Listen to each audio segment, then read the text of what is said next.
ایک سوال پوچھا گیا ہے کہ اگر کوئی بندہ جماعت کے ساتھ نماز پڑھتا ہے اور نماز کے اندر اس بندے کا وضو ٹوٹ جاتا ہے، یعنی اس نے ایک رکعت پڑھی یا دو رکعتیں پڑھی،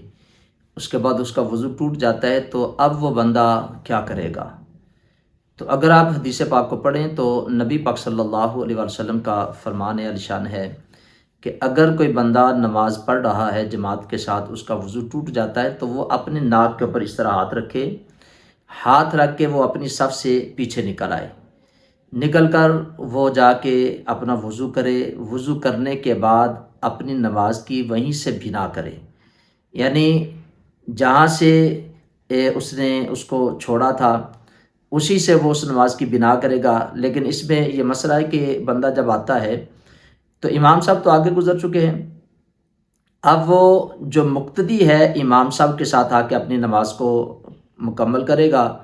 جو اس کی باقی نماز رہ گئی تھی اس کو وہ بعد میں ادا کرے گا، یعنی اس کی ایک رکعت رہ گئی تھی، باقی اس نے امام صاحب کے ساتھ پڑھ لی ہیں، تو وہ بندہ اپنی نماز کو وہیں سے پھر آگے مکمل کرے گا۔ اور اگر کوئی بندہ اکیلا نماز پڑھ رہا ہے، اس بندے کی نکسیر جو ہے وہ چل پڑی ہے، یا اس کا کسی وجہ سے وضو ٹوٹ گیا ہے، تو اس کے لیے بھی یہی حکم ہے کہ وہ وہیں سے اپنی نماز کو چھوڑے اور جا کے وضو کرے، رستے میں کسی کے ساتھ کلام نہ کرے،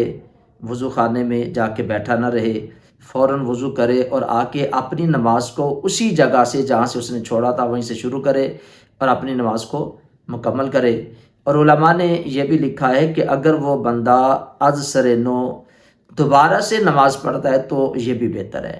یعنی اگر وہ اسی جگہ سے آ کے نماز کو شروع کر لیتا ہے، یعنی ایک رکعت پڑھی تھی، وضو ٹوٹ گیا، اس نے وضو کیا، وضو کرنے کے بعد آ کے وہ وہیں سے شروع کر لیتا ہے تو پھر بھی نماز ہو جائے گی۔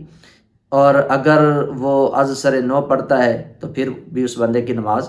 ہو جائے گی۔ جب بندہ وضو کے لیے جائے تو وہاں کسی کے ساتھ بس کلام نہ کرے، زیادہ دیر وہاں نہ بیٹھے، تو اس بندے کی نماز درست ہو جائے گی۔